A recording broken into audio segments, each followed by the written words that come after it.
I stared at my phone screen, reading the text message from Mom for the third time. The words hadn't changed, but somehow I kept hoping they would. "Nick, honey, Marcus got promoted to senior engineer at Tesla. We're so proud. He's always been our smart one. Maybe you could ask him for career advice?"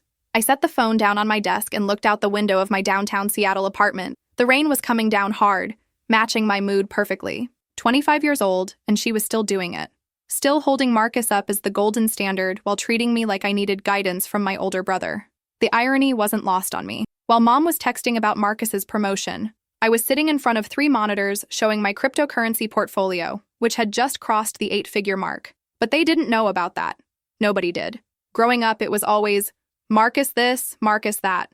He was 2 years older, valedictorian of his high school class, full scholarship to MIT, and now working for one of the most prestigious tech companies in the world. Meanwhile, I was the kid who barely scraped by in high school, went to community college for 2 years, and then dropped out to figure things out on my own. What they didn't see was that while Marcus was following the traditional path, I was teaching myself about blockchain technology, studying market patterns, and making calculated risks that most people twice my age wouldn't dare attempt. I started with $500 from my part-time job at a coffee shop when I was 19. 6 years later, that $500 had grown into something that would make most Wall Street traders jealous. My phone buzzed again. This time it was Dad. "Saw your mother's text about Marcus. You should really consider going back to school, Nick. It's never too late to follow in your brother's footsteps." I laughed, but there was no humor in it. Follow in his footsteps? If only they knew I could buy and sell Marcus's entire annual salary in a single afternoon trade. But that was the thing about my family. They measured success in degrees and job titles, not in actual achievement. In their eyes, I was still the screw-up who couldn't hack it in traditional academia. They saw my unconventional path as failure, not innovation. I remembered the last family dinner 3 months ago. Marcus had spent the entire evening talking about his latest project, some new battery technology that would revolutionize electric vehicles.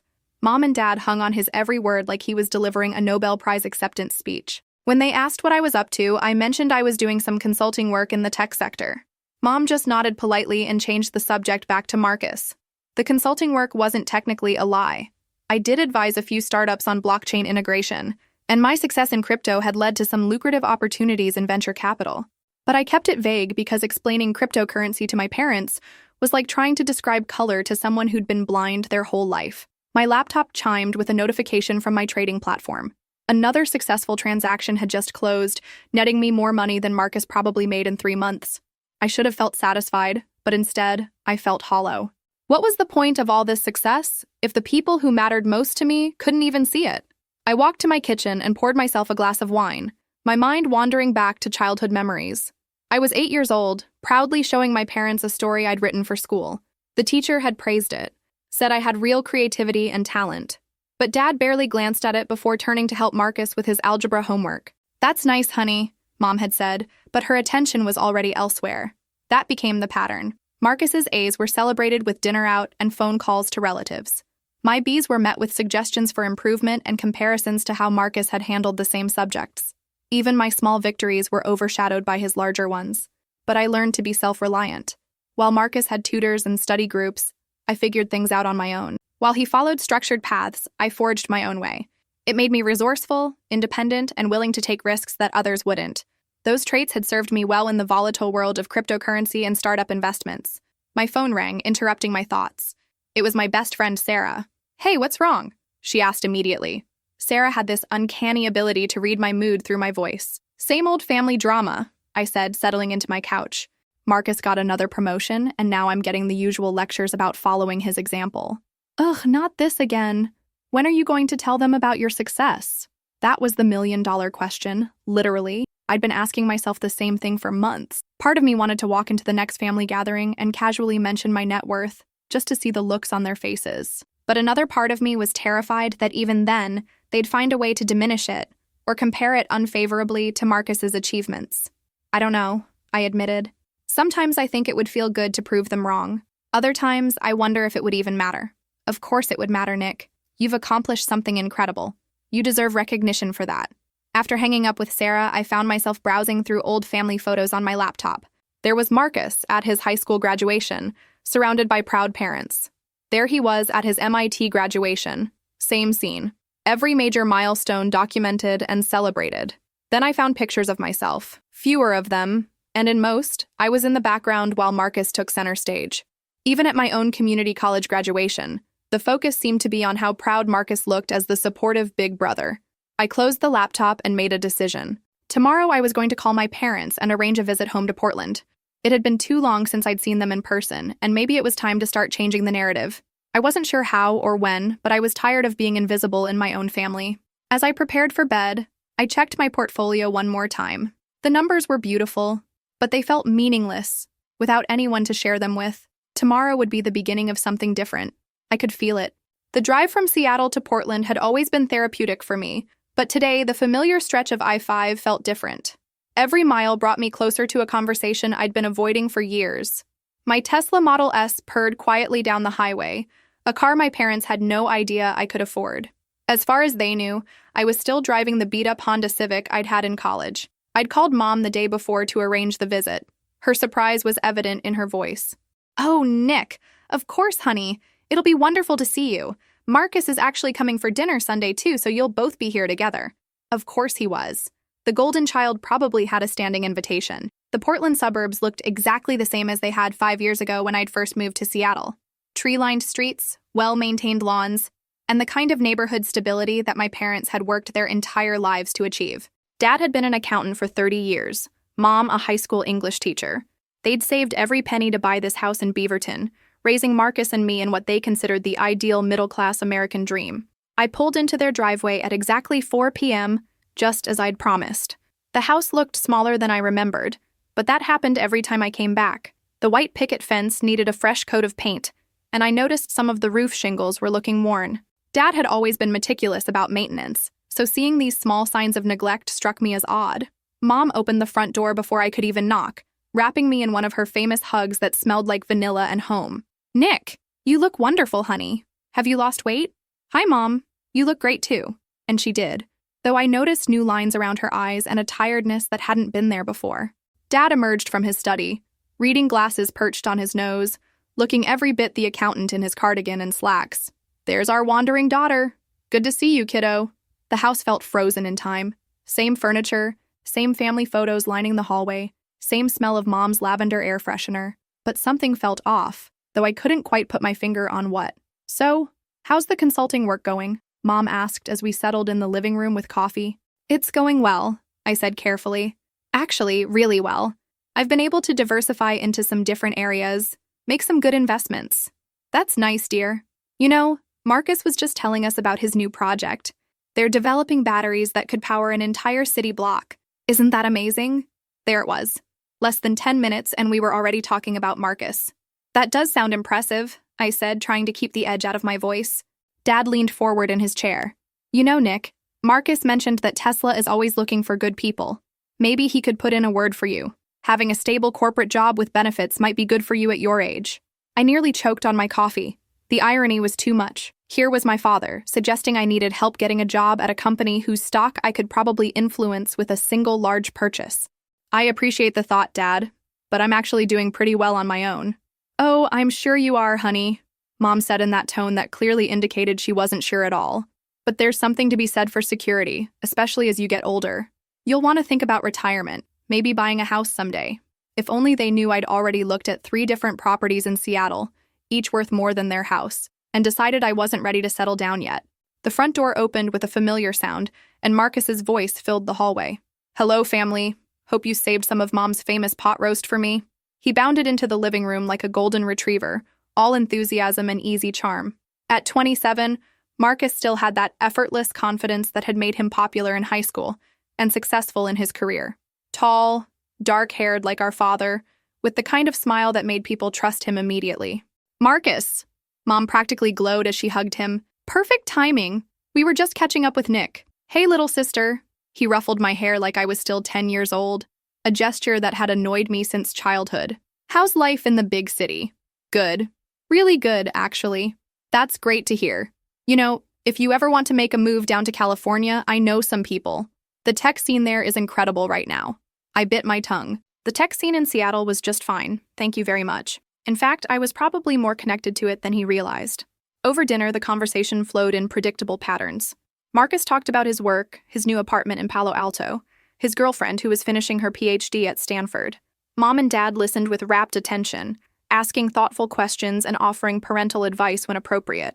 When the conversation turned to me, it felt perfunctory. How was Seattle? Fine. Was I dating anyone? Not seriously. Any thoughts about going back to school? Not really. It was during dessert that I noticed Dad rubbing his temples, something he'd done since I was a kid when he was stressed about money. Mom's smile seemed more forced than usual, and there was a tension in the room that had nothing to do with sibling dynamics. Is everything okay? I asked during a lull in the conversation. Mom and Dad exchanged a look that I recognized from childhood, the look that meant adult problems that children shouldn't worry about.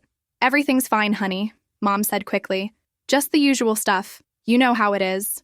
But I did know how it was, and this felt different. Dad was quieter than usual, and Mom kept fidgeting with her wedding ring, something she only did when she was anxious. After dinner, Marcus and I found ourselves alone in the kitchen while our parents watched the news in the living room. So, really, how are you doing? He asked, and for the first time that evening, his tone seemed genuinely interested rather than patronizing. I'm doing well, Marcus. Better than anyone realizes, actually. He studied my face for a moment. You seem different. More confident, maybe. It's good to see. Thanks. That means something coming from you. You know, Nick, I've always admired how you've gone your own way. It takes guts to do what you've done, building something from scratch without following the traditional path. I was genuinely surprised. Really?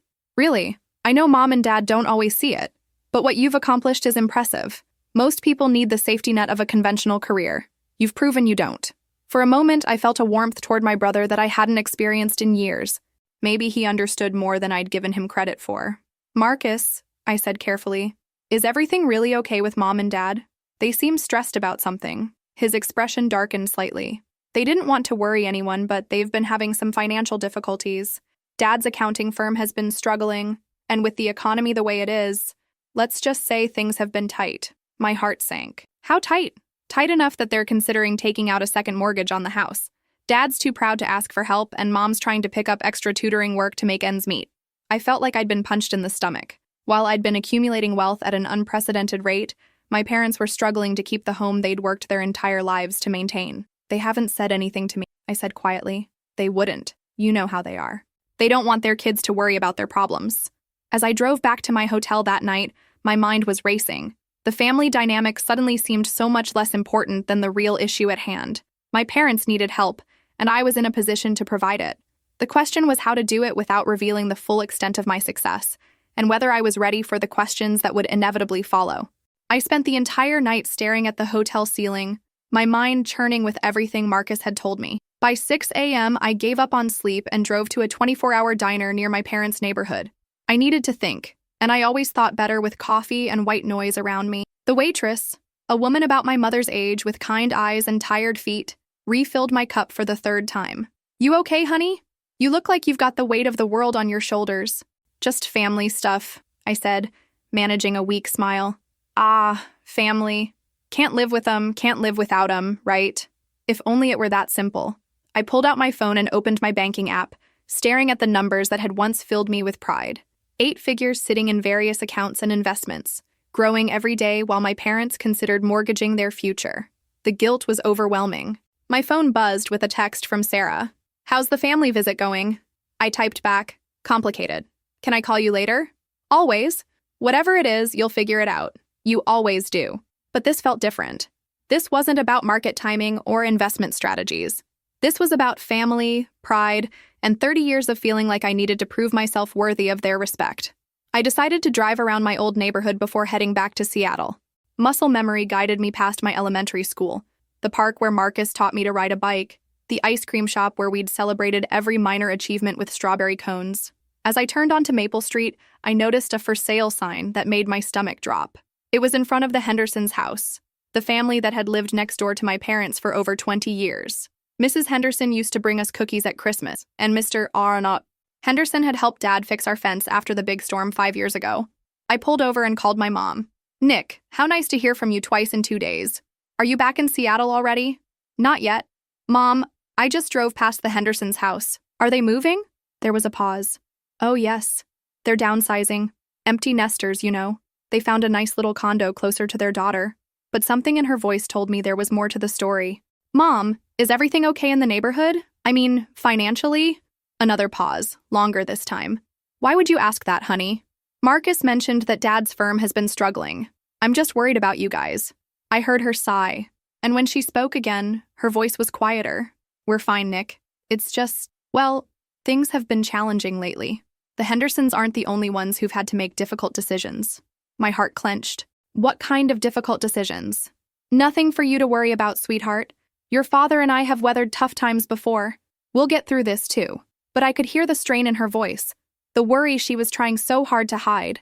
After hanging up, I sat in my car for a long time, watching the for sale sign sway in the morning breeze. I made a decision. Instead of driving back to Seattle, I headed to my parents' house. Dad answered the door in his bathrobe, looking surprised to see me. Nick? I thought you'd left already. Can we talk, Dad? All of us? Something in my tone must have conveyed the seriousness of the situation because he nodded immediately. Let me get your mother. 10 minutes later, we were sitting around their kitchen table, the same table where I'd done homework, eaten countless meals, and received lectures about grades and responsibility. But this time, I was the one who needed to do the talking. I know about the financial problems, I said without preamble. Mom's coffee cup froze halfway to her lips. Dad's shoulders sagged as if he'd been carrying a heavy weight and could finally set it down. Marcus told you, Dad said. It wasn't a question. He's worried about you. We both are. We didn't want you kids to know, Mom said quietly. It's not your burden to bear. But it is my burden, Mom. You're my parents. What affects you affects me. Dad leaned back in his chair, suddenly looking every one of his 62 years. The firm lost 3 major clients this year. Companies downsizing, choosing bigger accounting firms, cutting costs wherever they can. I've had to let 2 employees go, and even then, we're barely breaking even. How bad is it? I asked, though I wasn't sure I wanted to hear the answer. Mom and Dad exchanged that look again. Finally, Dad spoke. We're 3 months behind on the mortgage. The bank has been patient, but their patience has limits. We've been trying to figure out how to catch up without, he trailed off. Without asking your children for help, I finished.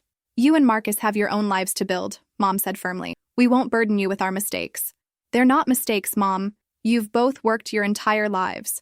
You raised 2 kids, put us through school, gave us everything we needed to succeed. The economy failing isn't your fault.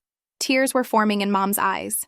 We might have to sell the house, Nick. Downsize like the Hendersons. It breaks my heart because this house holds so many memories, but we can't see another way. That's when I broke. There is another way, I said quietly. They both looked at me with such hope and confusion that my heart nearly shattered. I can help. I can pay off the mortgage. Dad actually laughed, but there was no humor in it.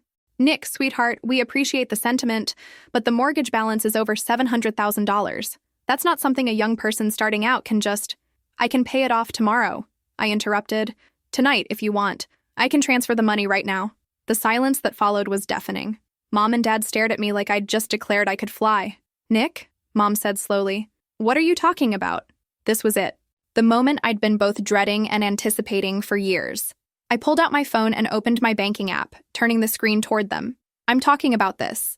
Dad put on his reading glasses and leaned forward. I watched his eyes move across the screen, taking in the numbers. His face went pale. This can't be real, he whispered. It's real, Dad. I've been investing in cryptocurrency and startups for 6 years.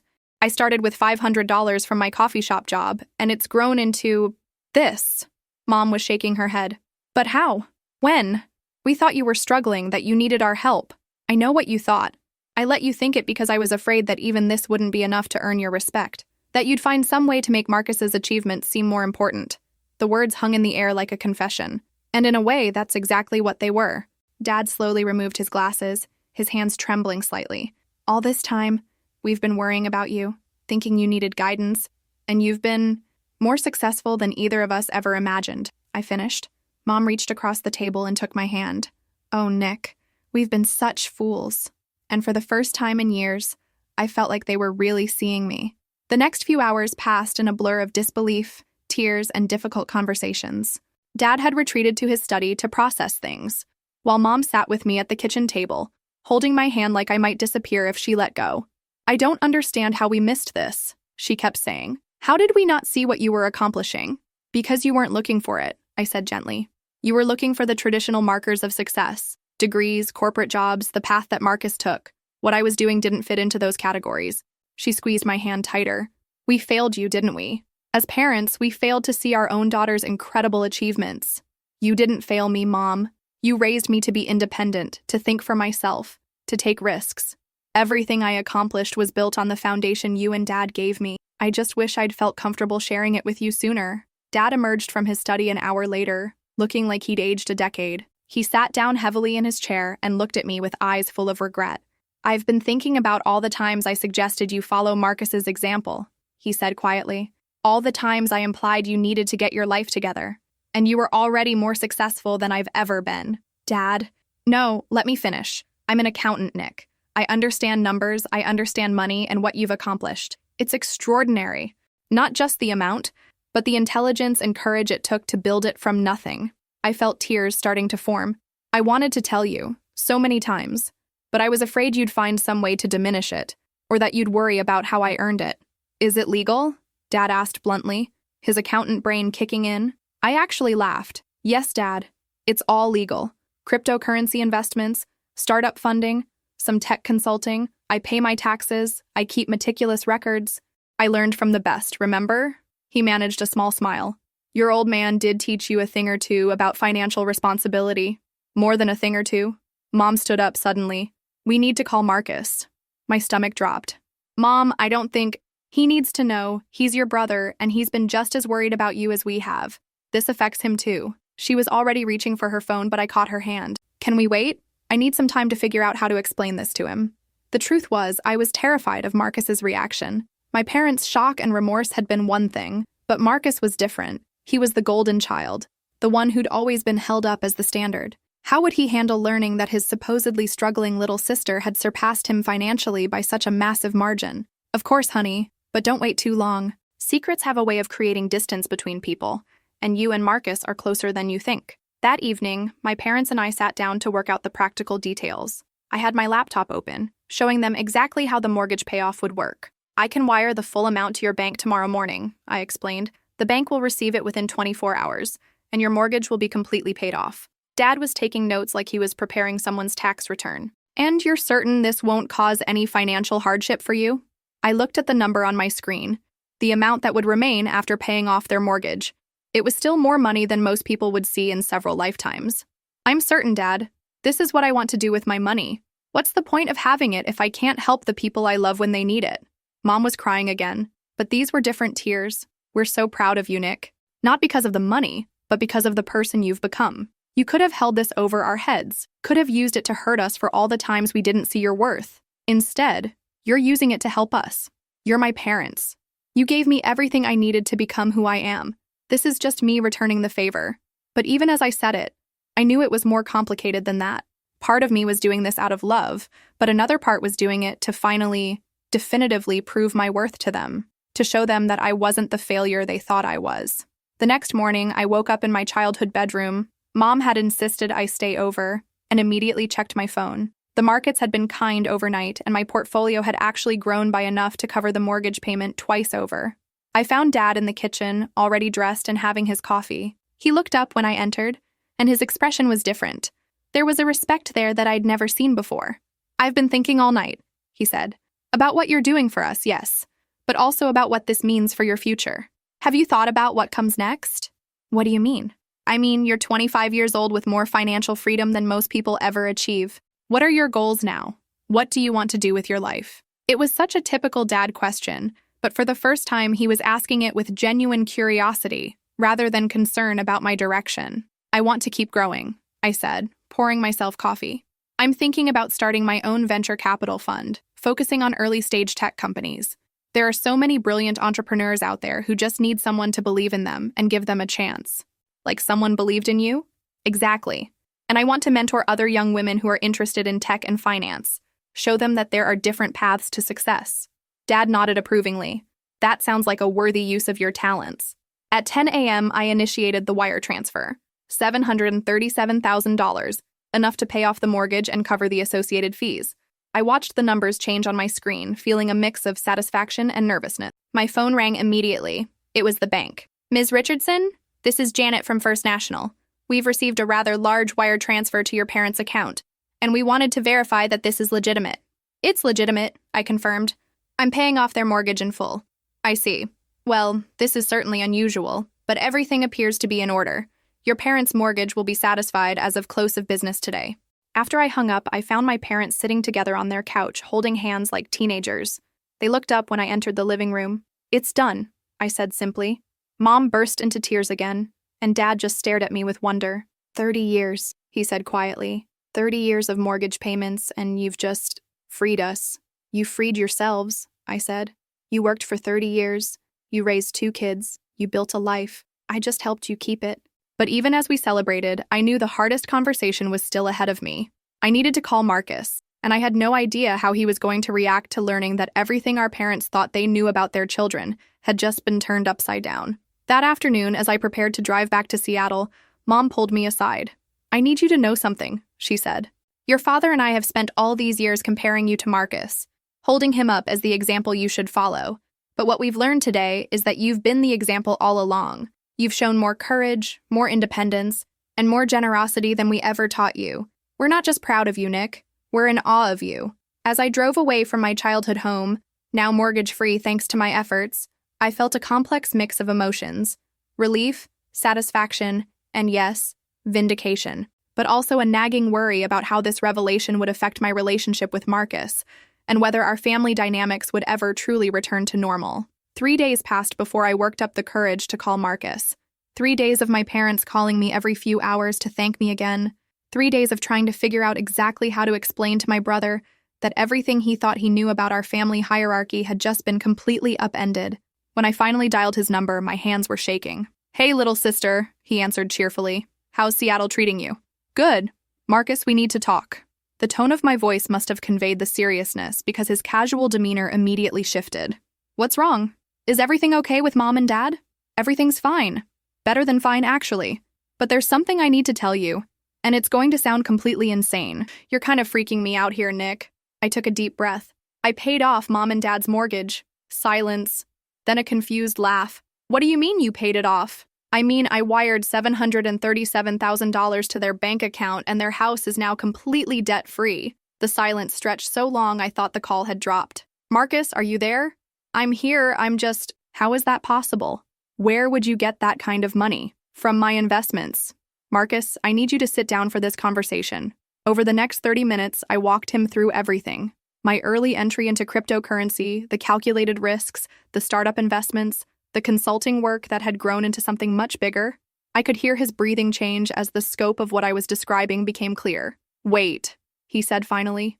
"You're telling me that while Mom and Dad have been worried about your career prospects, you've been building a portfolio worth how much exactly?" I told him. The silence that followed was even longer than before.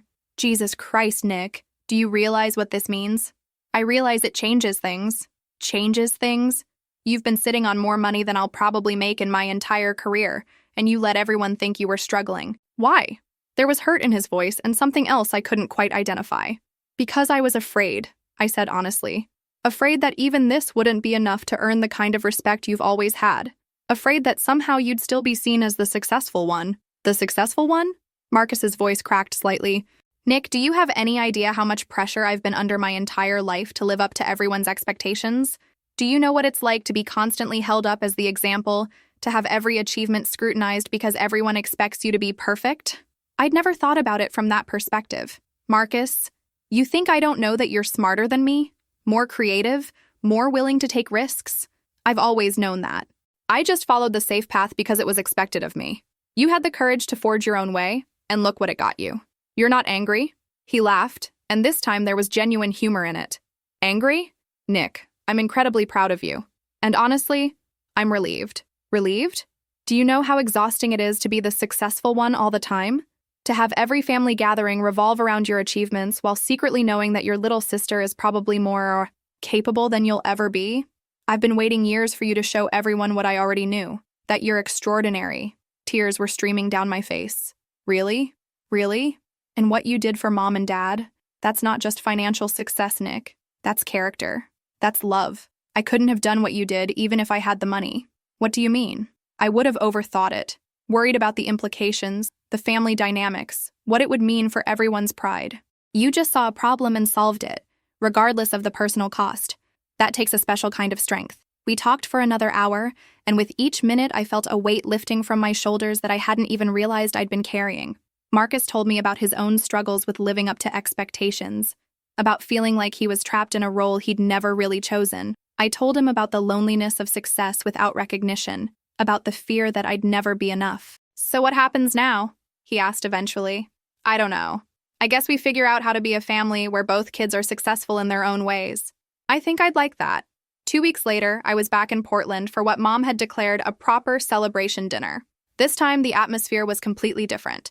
Instead of Marcus dominating the conversation while I sat quietly in the background, we were equals sharing the spotlight. Marcus had brought his girlfriend Emma, who turned out to be brilliant and funny and completely unfazed by my unusual career path. "I think it's amazing," she said when Dad finished explaining my story for the third time. "You saw an opportunity and took it, even when no one else believed in you. That's exactly the kind of entrepreneurial spirit the world needs more of." Dad had framed the mortgage satisfaction letter and hung it in his study. "40 years I've been an accountant," he said, "and I've never seen anything like what you accomplished.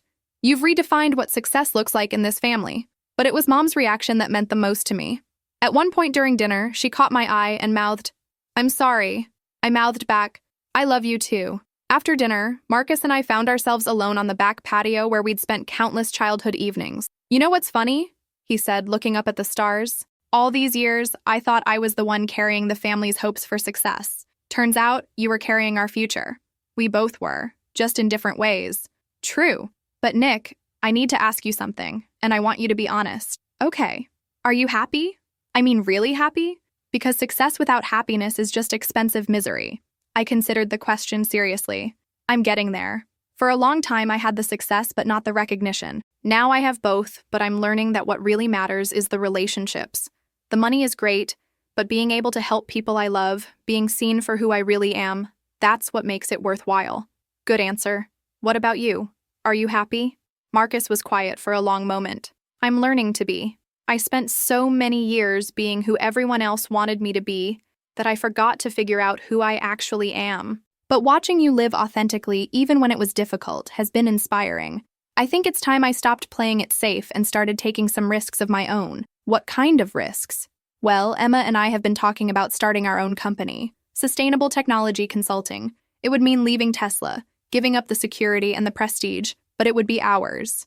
"That sounds amazing, Marcus." "Yeah, well, I figure if my little sister can build an empire from $500, I can probably handle a little entrepreneurial adventure."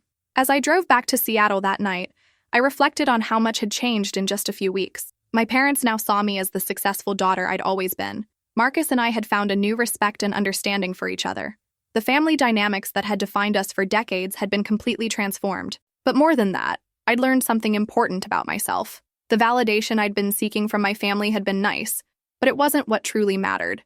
What mattered was knowing who I was, being proud of what I'd accomplished, and using my success to make a positive impact on the people I loved. 6 months later, I officially launched Richardson Ventures, focusing on early-stage investments in companies founded by underrepresented entrepreneurs. My first investment was in Marcus and Emma's sustainable technology firm. My second was in a cryptocurrency platform developed by a brilliant 22-year-old who reminded me a lot of myself at that age. Mom still calls me her smart one now, but she's learned to call Marcus her smart one too. Dad asks for my advice on investment strategies and treats my opinions with the respect I'd always craved. Marcus and I talk at least twice a week, sharing business advice and family gossip in equal measure. But the most important change is how I see myself. I'm no longer the overlooked daughter desperate for recognition. I'm Nick Richardson, successful entrepreneur, loving daughter, and proud sister. I built something extraordinary from nothing, not to prove my worth to others, but because I had the vision and courage to believe in myself. And sometimes that's the most important validation of all.